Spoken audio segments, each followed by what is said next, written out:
I just want to thank you guys all for coming, and we're excited to have you here today on this beautiful day. We are about to kind of embark on quite a busy day, and so I sit back and relax for a little while and enjoy the ride, I hope. I wanted to give you an overview of the day and a purpose of the event. But first, I want to just give some of the household matters out of the way. So the bathrooms are here to my right, your left, back in that corridor there. If you need to go outside during breaks, you can exit this door or the front. There's if you're a smoker and you need to go, there's a courtyard out the front that you can use. There are some rules about this room, and it is a really gorgeous venue, and we want to make sure that we are invited back to use it. So please don't move the tables, move the chairs, but they don't want the tables to be moved, dragged, anything. Nothing on the walls, nothing sticking to the walls, anything along those lines. The two white cloth tables are not for our use. They have another event that they're prepping for right after we're out of here, so please don't put anything on top of those because they're all clean and ready for them to go. Let's see. We have, this is going to be our food table. There's snacks over here, and then that's where we'll be having our lunch go through. And there's coffee, tea, iced tea. I think there's a variety of beverages for you to enjoy over on that table. Okay, so how many of you attended the first environmental education round? You can raise your hands. Okay, about half, maybe a third, you got two half. Awesome. Well, it's great to see you, all back here again and coming back to our workshops. This event, at the first event, we focused on individual evaluations, individual program evaluations, and using and learning how to use a logic model and looking at how to measure your own successes.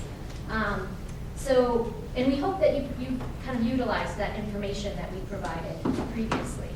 And today we're going to be transferring that individual program knowledge and looking at it from a watershed perspective. So I need you guys to kind of transcend your individual programs for a minute and kind of look at this from a watershed level. That's kind of what CWSU does, and we try to utilize all of your amazing work and look at it in a kind of summary form of how well the watershed is performing. So I just wanted you to think about that, try to think about this workshop in those terms. So today we invited you here for several reasons. One is to the presentation of the Wendell McFury Award, and that will happen in a minute as soon as I'm done. And then we also wanted you to network and learn about other people's programs. We wanted to have you see all these amazing watershed models that we have, that people can invite, if your programs need to have access to these, you can invite us or invite the people who own the models to come and present to you. But the biggest, and then also to look at the results, obviously, of the watershed-wide survey that we conducted, as well as the recommendations that are going to come out of the communications and marketing plan. But the biggest reason is our desire to work with all of you who implement education, environmental education in our watershed, and basically collaborate with you to increase citizens' knowledge and increase their watershed literacy on a watershed-wide basis. So we're really, really hoping that we can look at how we can raise awareness, and then we can move from awareness to actually behavior change and actions, and sustain eventually into a sustainable situation where we're actually seeing water quality benefits, we're seeing a healthy watershed. So that's the idea. So our day is going to include Steve Lewis. Steve, you want to stand up here? Steve Lewis is with the Cooperative Extension in Douglas County, and he's going to be helping us with the clicker technology. He's going to give you a crash course on using those clickers that everybody got. Everybody has one. If you don't have one, you should ask Tony. She's got them in the back or at the registration table. We're also going to be Steve is going to walk us through the history of kind of where we've been and to get to where we are today. You'll have, I want to introduce the Watershed Literacy Action Plan that CWSD and the Carson River Coalition's Education Working Group put together. And I also want to introduce Mark Duda with Responsive Management. Morning. Briefly. And Mark is going to go through and present our results of our watershed-wide survey, as well as the draft communications and marketing plan and the recommendations that came out of that. We're going to conduct a couple breakout sessions to collaborate on those recommendations and the target audiences and messages that came out of the survey. The outcomes of today are going to help shape how we move forward. And so you guys are all in on the ground level of that. We're going to break for lunch, and I just wanted to give a shout out to Lady Tamales. That's who's going to be providing our lunch. She's awesome, and hopefully you guys will enjoy the lunch. And right after our lunch, we're going to have a little bit of time to do networking as well as to look at the watershed models. So with that, I'd like to turn it over to Dave Emmy. Dave, where are you? He's with NDED. He's the administrator with NDED. He's going to present the Wendell Mercury Award.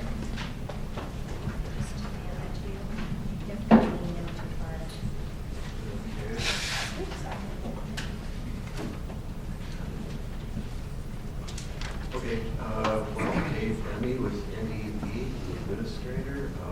Thanks for allowing a little time on your agenda today to present the Wendell McCurry Award. I think it's appropriate that this year we're giving the award to the Great Basin Outdoor School, and this seems like a perfect venue for that, the Education Roundtable. Let me say a little bit about the award itself. NDED established this award back in 1999 to honor and memorialize Wendell McCurry. Wendell was someone who I had the pleasure of serving with since I've been with our agency for an awfully long time now. He was a person of tremendous humor, and he also was a person who had a tremendous amount of commitment for his work. He really was a founder of our water quality programs in Nevada, and so we established this award to honor him. This year, we're honored to recognize Sue Jaycox and Great Basin Outdoor School for their commitment to educating students and teachers about the importance of protecting water quality throughout the state. Sue founded the school some 20 years ago. We were talking before we started here, and it started small, as most things like this do, with just some day outings she'd mentioned down at Davis Creek and targeting low-income kids, and it's grown over the years to a multi-day camp centered up at Lake Tahoe at Camp Galilee. So it's really a wonderful experience for kids. Over the years, thousands of elementary school kids have been educated through this program, including, I have to say, my own kids. And they're all in college now, so there's something. And it's not just kids that benefit from this program, because it presents an opportunity for teachers, for adults, for college and high school students to volunteer and participate as mentors and camp counselors and things of that nature. It's a multidisciplinary curriculum, but the important thing is it's weaving science and math and music and language arts and things of that nature all into the physical world, the natural world, and exposing kids to experiences that in today's digital society, they seem to be losing touch with to some extent. This doesn't happen by itself. The outdoor school exists really through collaboration, and I'm sure Sue could tell you all about that, but she works with a broad number of partners, and some of them in this room here today, including our own NDEP Project WET, U.S. Fish and Wildlife Service, U.S. Forest Service, Tahoe Environmental Research Center, just to name a few. So there are many who contribute to the outdoor school success, but I think behind every kind of successful nonprofit organization like the outdoor school, there's a leader with a vision and with the perseverance and willingness to do the hard work to carry out that vision. And the leader in this case is Sue Jaycox. And so we are honored today to present the Wendell McCurry Award to Sue Jaycox and the Great Basin Outdoor School.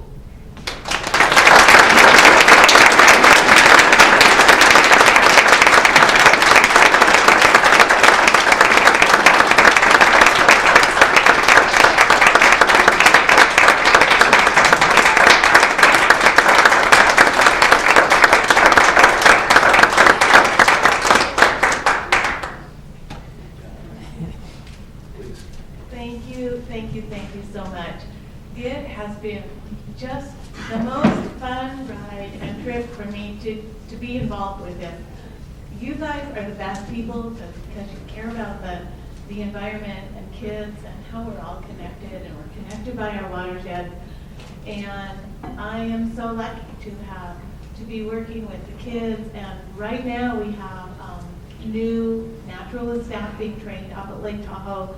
We'll get our first batch of spring 4-day science camp kids in on Monday, and then through the rest of the school year, we're good. We've got kids from, our first week of May, we have kids coming from high school kids, which is unusual. Usually we have 5th and 6th grade classes come with their teachers, usually a couple of classes at a time, and it's just so inspiring to see those kids experiencing what I was lucky as a child to have been able to grow up with here in Nevada. I was lucky to be able to go camp at Lake Tahoe and camp at Bowling Green, actually with Campfire Girls when I was little. But so many kids don't get that anymore, and we're so privileged to be able to share that with them. And we're so privileged to have, especially NDEP, as our biggest, most important partner, and helping us get kids out on a research boat, helping us show kids how their watershed, they're a part of their watershed, and the water just ties everything together. And I'd like to bring Haley up here for a sec to give her a huge thank you, because Haley has been working for Great Basin Outdoor School first as a naturalist teaching the kids, and as a program director and planning and developing day camp programs for kids, and just working in the office and all kinds of things.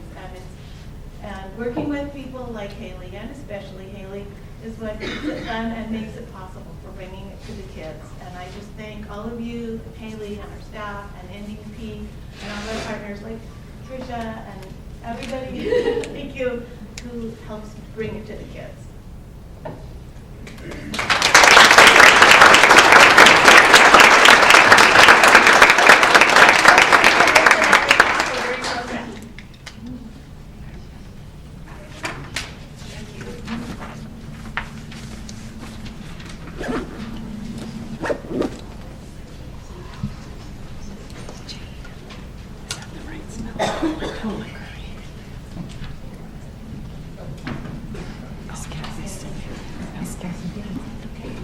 Introduce Steve Lewis again with the University of Nevada Cooperative Extension. He's looking for his. I'm looking for a blocker here. Oh, okay. It doesn't have a.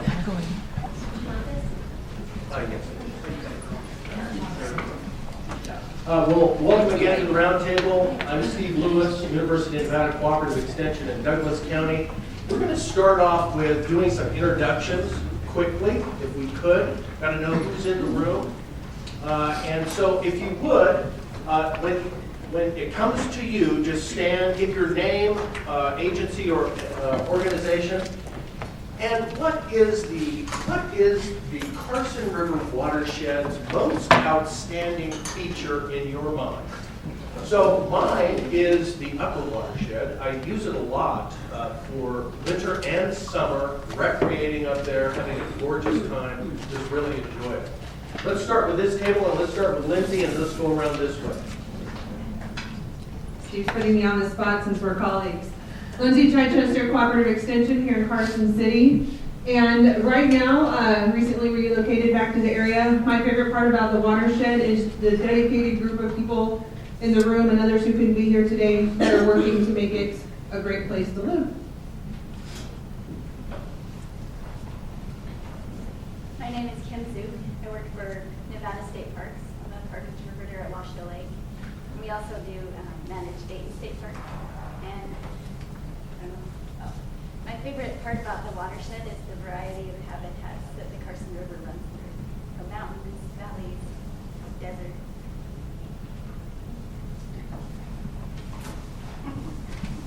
I'm Becky Schwinn with River Wranglers. And my favorite part of the watershed is when we get to bring the kids to the river and to teach them how important water is to them. I'm Linda Conlon with River Wranglers, and my favorite thing about the watershed is that we actually have 3 state parks, and they're all beautiful. Good morning, Kristen C. Anderson with Nevada Division of State Parks, Park Interpreter at Fort Churchill State Historic Park and Buckland Station.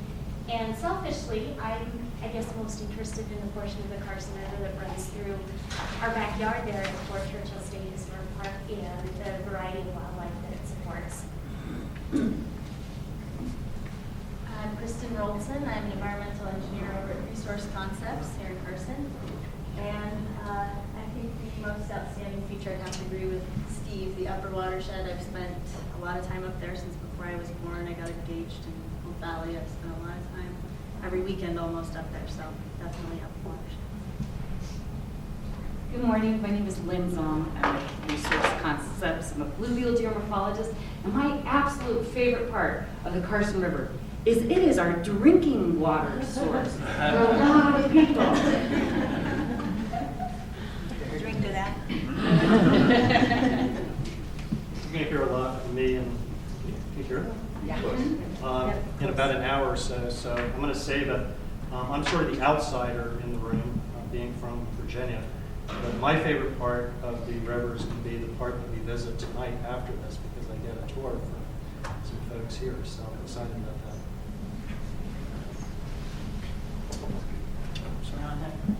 Connie Lee, Nevada Department of Wildlife, and I'm an ELCO, Private Lands Coordinator, and I'm utterly excited that the watershed planning effort here is taking place and would like to see a similar effort for the Humboldt watershed.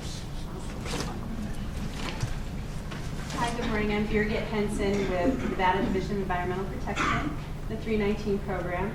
And my favorite part is the collaboration. We have waters that flow from California into Nevada through many counties, several cities, and the fact that everyone has gotten together to create planning, kudos, congratulations, that's my favorite. Good morning, Sarah Green, Alpine Watershed Group Executive Director. And Alpine Watershed Group is based in Alpine County, which is the headwaters. So I do have to say the headwaters, and I'm a mountain person, so the mountaintops of the headwaters. Hi, I'm Brenda Hunt again with the Carson Water Sub-Conservancy District, and I love it all. You know, I have to be politically correct here. I can say I love it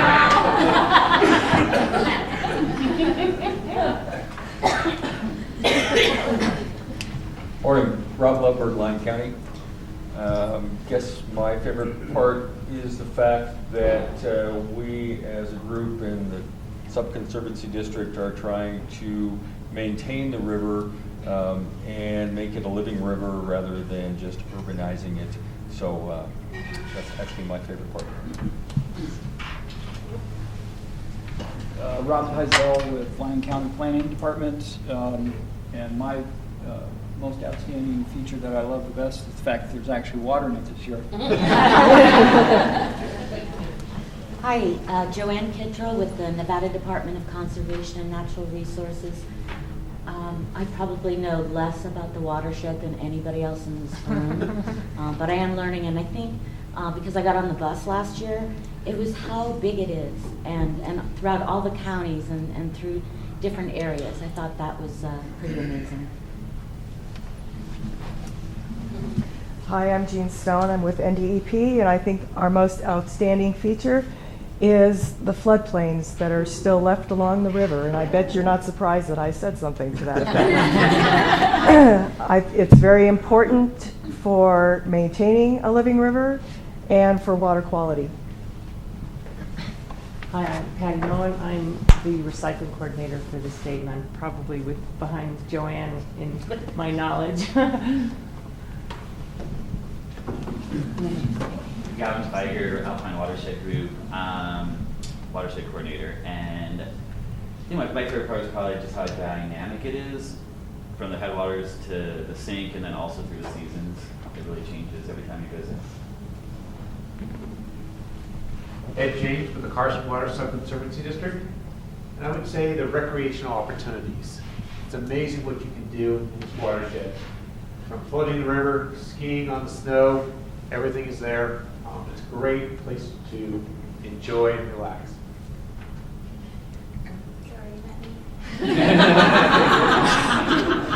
Okay, you already met me too, but I'm Sue, and I have to say that I was lucky to be introduced to the Carson Iceberg Wilderness Area. I got to work with the Forest Service and other collaborating agencies on the very first High Sierra Resource Workshop for high school kids at the headwaters in the Carson Iceberg Wilderness Area, and it's spectacular. I'm Shawna Lemons with Carson City Public Works. I believe all the watersheds are really exceptional to me because I'm from West Texas where there is no water, so it makes it very exciting. I'm Ron Fellows with Carson City Public Works, and I really like the mountain views and different times of the year. It's really impressive.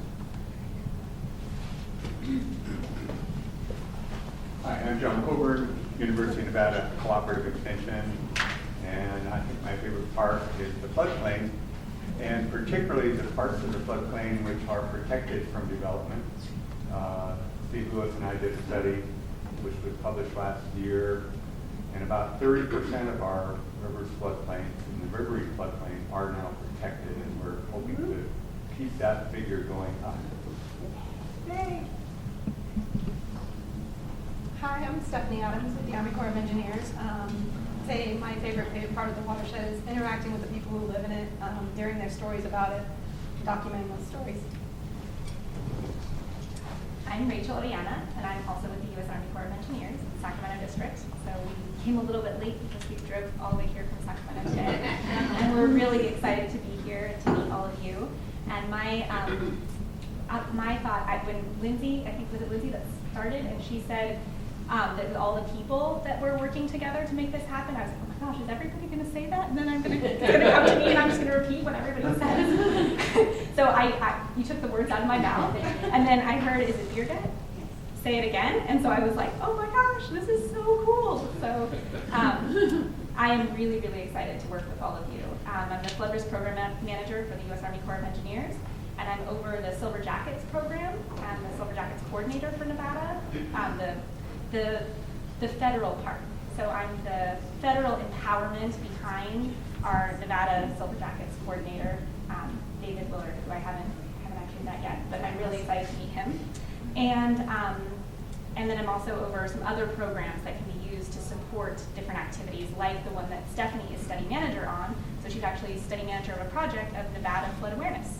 And so we're really excited to be here, and I just think it's incredible that you guys have organized this collaborative roundtable to make this possible, because that is exactly what we as the federal government want to empower making happen. And so we're excited to figure out how we can jump in and continue to support these kinds of efforts.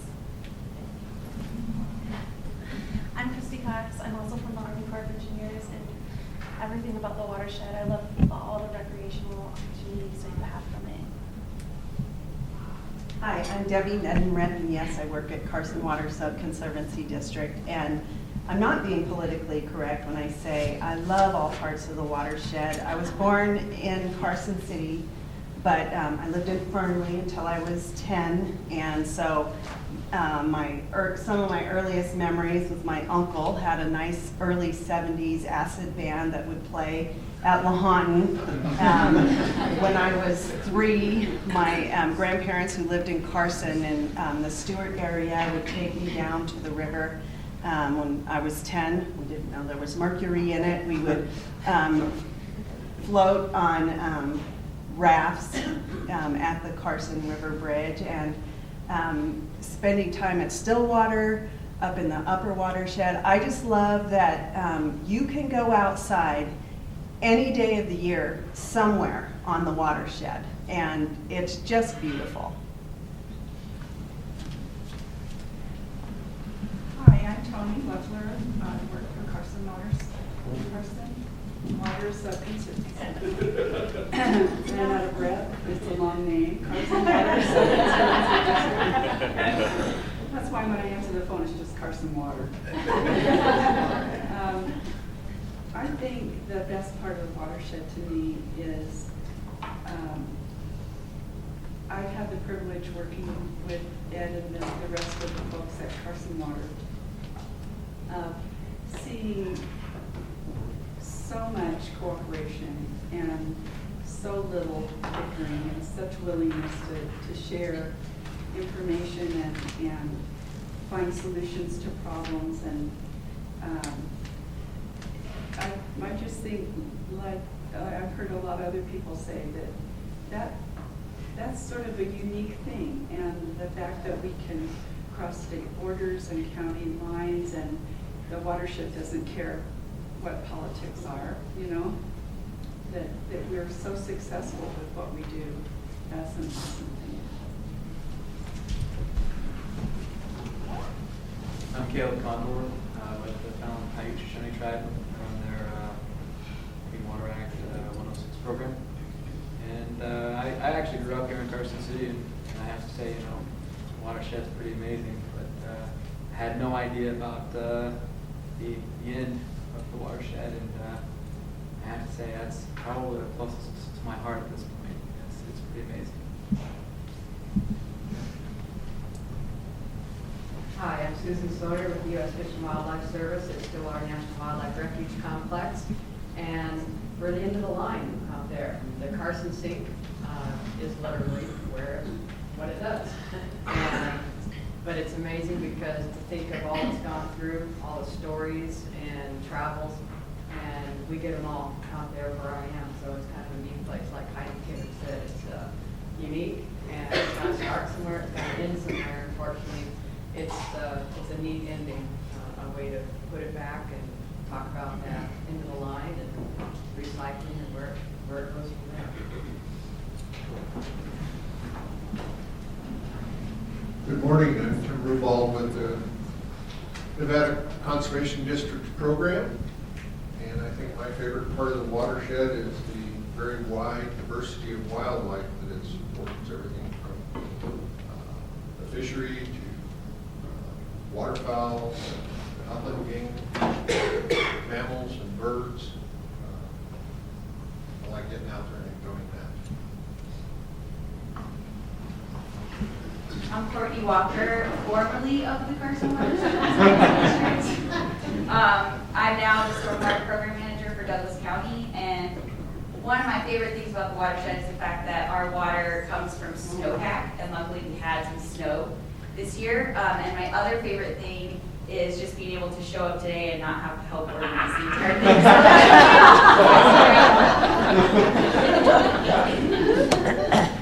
thing. Mine's Rob Holly. I've grown up here and spent time working in almost all the counties as a ranger, a farmer, now Page Valley Conservation District. And if I got started about the things I love about the Carson River, those of you who know me know that I would probably not stop for a good long while. But one of the most unique things is that all of the interested parties on this watershed can be here together in one room and be mostly coordinated and have good, honorable efforts at preserving the watershed, maintaining it, and utilizing it in a great way. And that's really not very common. It's quite a blessing. My name is Brian Gibbs. I work for Lyon County Utilities in Dayton, and I think for me, the watershed, I can really appreciate the drinking water it provides, including the way it interacts with our groundwater locally, and of course, I appreciate the agriculture that it sustains. My name is Chris Alford, and I work for Lyon County Utilities. And I'm with Brian. The favorite aspect is drink water qualities of the river. My name is Daniel Anderson. I'm the Carson City Weed Coordinator. The most rewarding part of my position is being able to work and help manage such a great resource we have, and being able to reach out to kids, educational outreach. It's very rewarding. Rich Wilkinson, I'm the Natural Resource Specialist for Carson City Open Space. If I had to pick one most outstanding feature of the Carson River watershed, I'd say our fabulous cottonwood gallery. John Ortega, the Washoe Tribe in California, environmental specialist. My favorite aspect of Carson River is probably working with at the valley level at our store branch with the area can be extract rehabilitating coyote roads and one of the shrub roads we work with, and to improve the wildlife habitat, especially cultural opportunities for my employment. Thank you. Hi, I'm Susan Potts, and even though I used to work doing environmental education and park interpretation, I'm not doing that now. But I moved here a few years ago from southern Nevada, and then I lived in Southern California. And I think my favorite part is I just came out to the river. There's actually water in it that's flowing all year round. I'm not used to that. And I just started wanting to learn more about my community in the area, and started doing some volunteer work at River Fork Ranch, and then with Alpine Watershed Group, and just started meeting so many neat people and organizations doing really good work. And now I'm just sort of a roving volunteer, I guess. I volunteer for a lot of different, and I'm really interested in this and what's happening, learning more about the river. Hi, my name is Bunny Bishop. I work for the Nevada Division of Water Resources. And my favorite part, I have to say I'm a fan of the whole river. I have to agree with all of you who have said that the diversity of wildlife and landscape along the river is just amazing. So I can't pick up a specific part. Bridget Bliss, I work with Bunny at the Division of Water Resources, and I agree with the diversity of the whole system and the outreach efforts. It brings people together, and it really makes it a living system. I'm Tricia Dutcher. I'm with the Department of Wildlife. I suppose I should say local wildlife, but actually it's multiple uses, and particularly the local agriculture that it provides, I think is fabulous. Wait, Oh, I'm sorry. Hi, I'm Eaton Dunkelberger. I lead Sierra Nevada Journeys for an outdoor science education nonprofit. I have to say congratulations to Sue, because for many of us doing environmental education, it's all along a path you've trailblazed for us. So thank you. My favorite part of the river is watching kids, the watershed is watching kids interact with it, our ability to actually have part of protecting the river. Hello, my name Brian with the Carson Watershed Conservancy District. And my favorite part is the landscapes. Just the majestic iceberg wilderness, sitting at the River Forks Ranch, looking up at Joe's Peak, you know, hiking through the lonely lower Carson Canyon. It's just fantastic. And the tranquility of the still water. It's really a landscape that's just super artistic. My name is Mary Kay Wagner. I'm with Nevada Environmental Protection and Bureau of Water Quality Planning. I'm also the Project WET Coordinator for the state of Nevada. I think one of the most outstanding features, too, I'll tag on with Shane, is the boundaries, the landscapes. And, you know, when you're educating folks that, you know, you live in Fernley or Fallon or Carson City, and you live in Carson City County or Churchill County, and you live in Nevada, you also know you live in a watershed. And you can just do 360 degrees and look at those boundaries and the landscapes, and be it beautiful headwaters or getting lost in the wetlands, which you can easily do, and just the beauty of Carson Sink and the wildlife. It's just gorgeous. And I like the feeling and the thought that the Carson watershed is my backyard.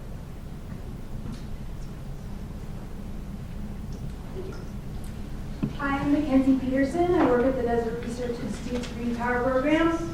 We provide teacher support in the K-12 arena throughout the state in the form of professional development, and we have traveling STEM kits called Green Boxes.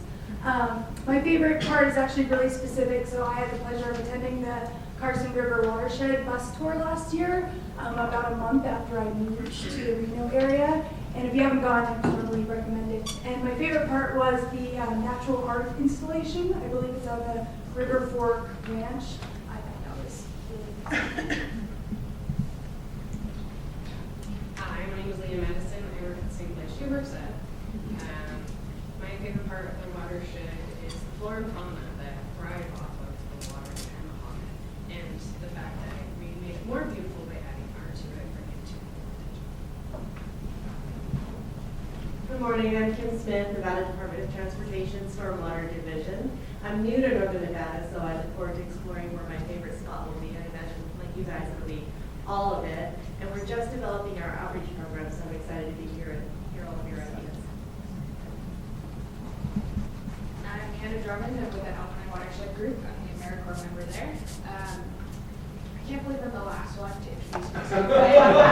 Nobody has mentioned the hot springs. That was the first night that I went on, and it introduced me to the watershed. And they're really amazing. And the fact that you can be at a hot springs, and I feel like I'm from the Northeast. I feel like I'm on the move when I see a boiling little stream coming out of the ground. It's amazing. And then you go to the upper watershed, and I feel like I'm home in Maine. So it's really amazing how dynamic and exciting the watershed is.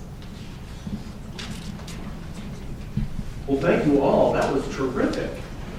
What outstanding features we have in our watershed. Tony, did you capture all of those? Were you taking notes? Michael did. Michael's got it on tape. Thank you. Okay, I'm going to give you a little recap as to how we came to this point. And in the beginning, I went to kindergarten and got in a fight with George Threlkel out on the playground. No, let's jump forward to about 2013, where the Education Working Group was really interested in what kind of job are we doing in our watershed in terms of all of our education programs. What is the literacy of our people within their environmental literacy of the people within the watershed? And that kind of brought us to the first roundtable, which was death by logic model. You remember that? How many people are using the logic model? Bless you. Bless you. Mary Kay. Yes. No, that's all about getting an understanding of the short to long-term outcomes you want to obtain by all of your efforts, putting together some kind of evaluation scheme so you know what kind of advancements you're making. This is not a repeat of that. I just wanted to say. But we were kind of searching for a template, if you will, of a good strategic plan, a good approach to putting on some kind of campaign, understanding our advancements, our accomplishments within the watershed. And we picked this plan right here. It's out of Minnesota. And it was a great template, we thought, and we still think. We got the person on the phone, actually, and to our dismay, they weren't really following their plan very well. It was kind of disappointing because it had so many great features to it. It was really fantastic. So, even though they hadn't followed the plan, we had the discipline to do so. And mind you, this was 2013. This was like 2013 through 2014. Education Working Group was working this plan. The first thing we did is, what is the change we'd like to create through education? Coming up with a vision. This was our first iteration to a vision statement. And basically, we wanted people to understand that they all had an impact on the watershed, and they act like it. You know, their behavior would indicate that they knew they had an impact on the watershed. That's what we really want. We want people to be connected, to know that they have an impact. That's the first thing that we really wanted to do. I mean, this is the ultimate goal of the Carson River education program. What were the major themes? So what were the broad subjects within which our education efforts must concentrate? And we hit on these 4 themes: water quality, floodplain protection, habitat protection, sustainable water supply. So we got quality, quantity, and all of the things, and think about what you do, what your specific role is in the watershed, and see where it fits, because these are very broad. What were the driving forces? In other words, what were the biggest challenges our education programs must address? And you can kind of read through this list of all of the driving forces that we are up against. I'm not going to read through those. You can read through them as at your table. So those were the driving forces. What actions needed to achieve our vision? And these were kind of the objectives that were listed in that Minnesota plan. So conduct a baseline knowledge survey. Where are we? Where are we right now with what people understand within the watershed? From that knowledge, then, conduct a media campaign. So that's kind of the step we're at right now.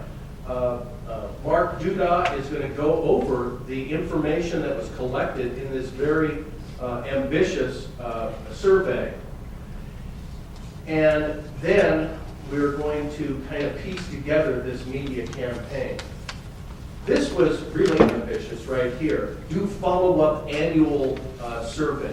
I don't think we're going to get to that because this is an arduous task. Doing some kind of survey that you have confidence in, that you've got high numbers, that's scientifically sound, and then focus on particular audiences. As a matter of fact, we thought, because we were trying to be everything to everybody. You know, one of the very frustrating, it was a shotgun approach.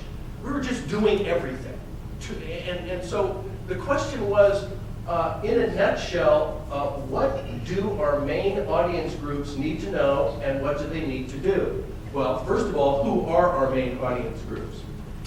And we lit on these 3 right here. Adult public, which that combined with youth is everybody.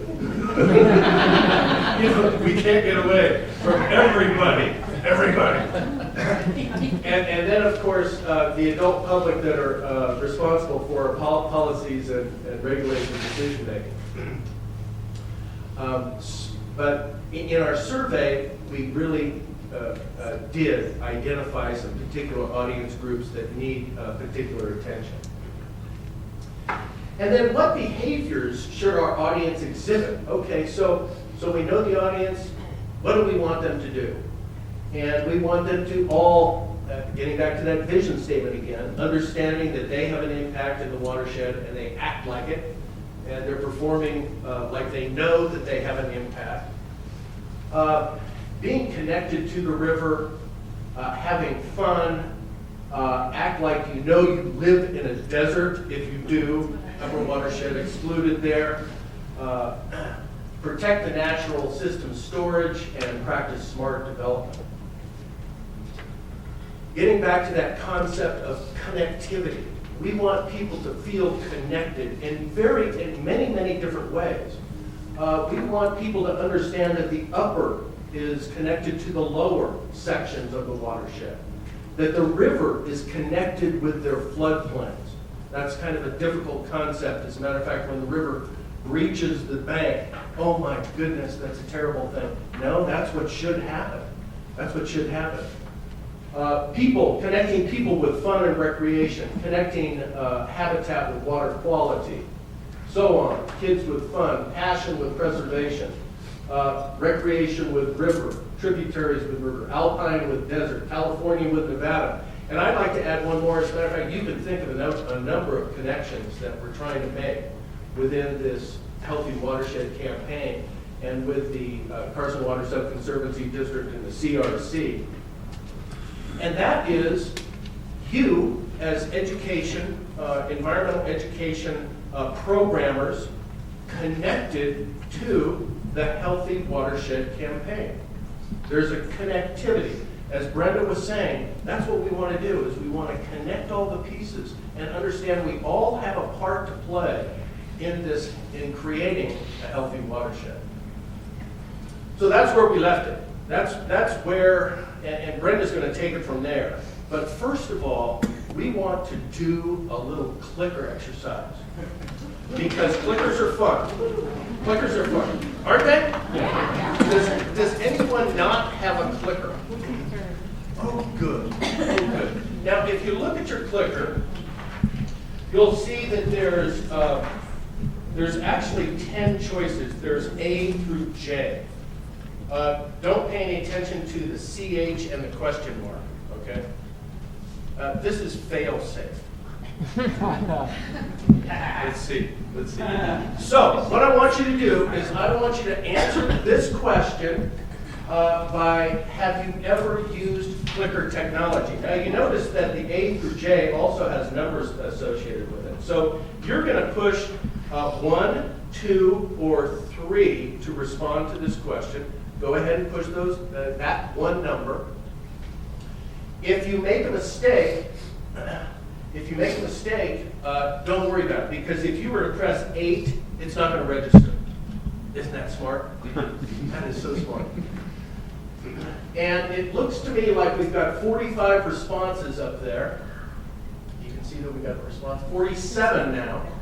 So what I'm going to do is I'm going to advance, and I'm going to see how well this works. Takes a little while to think about it. Especially the first one. Come on, baby. Come on, baby. Oops. If it doesn't work from here, man, we're screwed. I want to go back.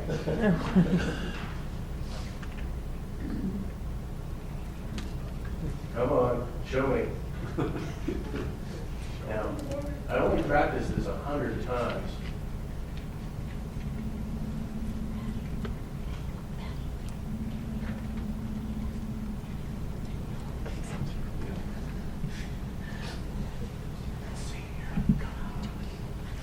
I noticed that you have the objectives and you're trying to engage the Carson River watershed.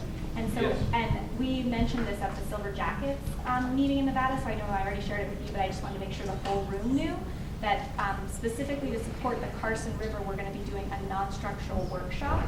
And the details have not been ironed out. Stephanie is the lead for that, and she was here to talk to all of you to get your ideas.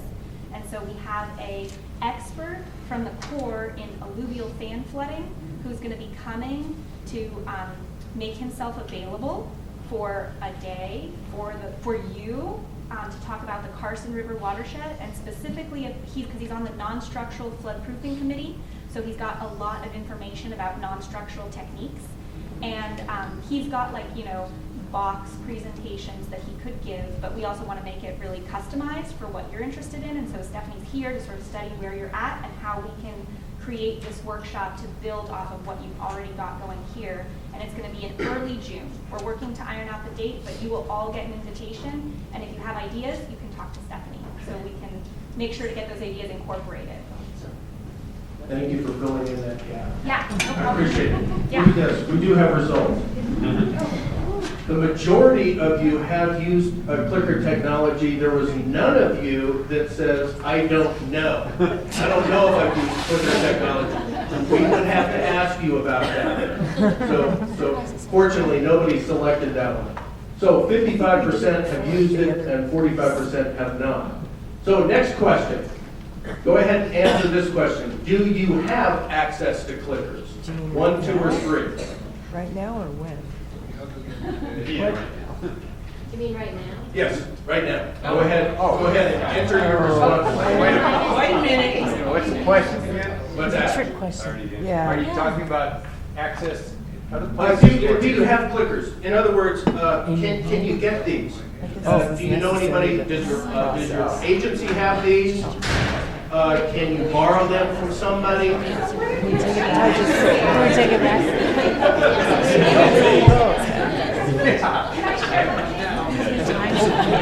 Go ahead and answer this Or question. like it's error Yes. message or something? I was at a meeting in Southbridge with Bunny, and we were exposed to the way that you can. Here you go. I really love clickers. And I just wanted to share with all of you that there is a way to do this with your phone. Yes. And so all of you do have access because assuming that your audience has a smartphone, which is usually a pretty good assumption. You can't tell us that now. Yeah. Too late.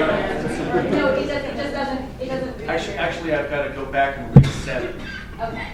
Anyways, just wanted to share with you, Stephanie is going to be investigating how that's done. So if you come to the non-structural workshop in early June, you will be able to use your smartphone to see how it's done, and Stephanie will be able to share with you the details of how to do that after 2 minutes. We're going to nail this technology first before we move on to our smartphone.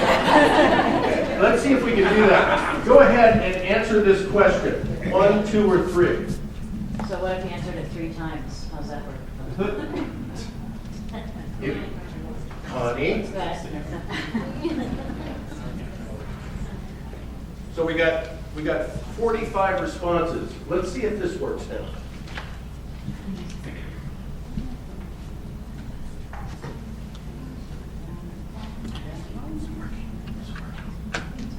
Steve, can I ask Yes. a question? Yes. What's your question, Connie? Do I have only one chance to answer it? Yes, one chance to answer.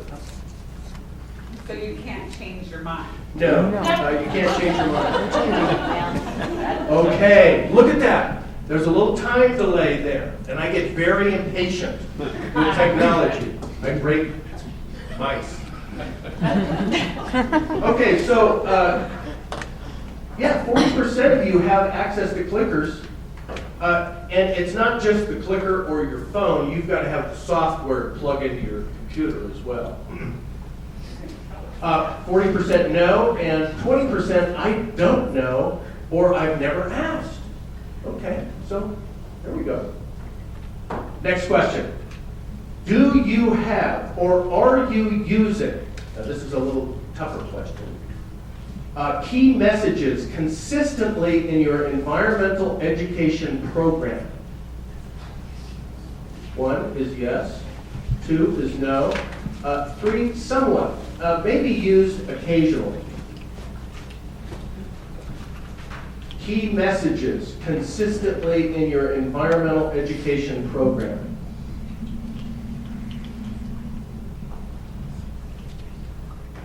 I think we had, there's 45. Some people like to wait till the end to see if their response is actually being recorded up there. Let's see what that says, what the survey says.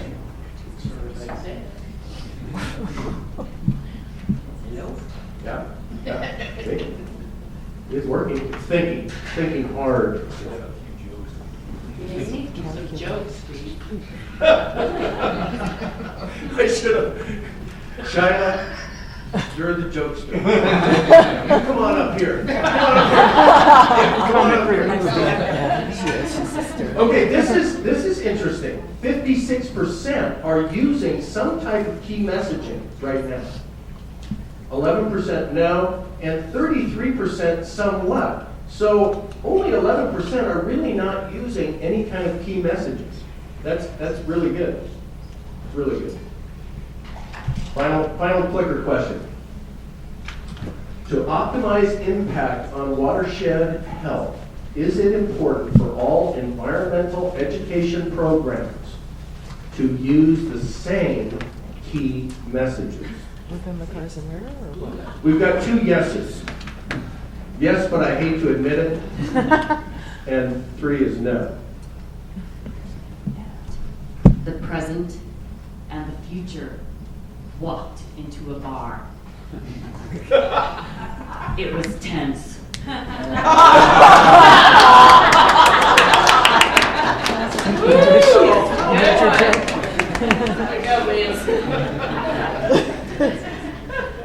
Okay, do you have another one? I pushed it. It's thinking. Here we go. Okay, so, 34% said that no, it's not, we will not necessarily optimize impact on watershed health if we don't all use the same key messages. Okay, we'll have to talk about that. Again, the idea is for everyone to be working in concert to connect all environmental education with a healthy watershed campaign. But that's fine. That's what we know what to deal with at this point in time. Okay. I think you're up, Brenda. Okay. And I think I've taken a little bit too much time. That's okay.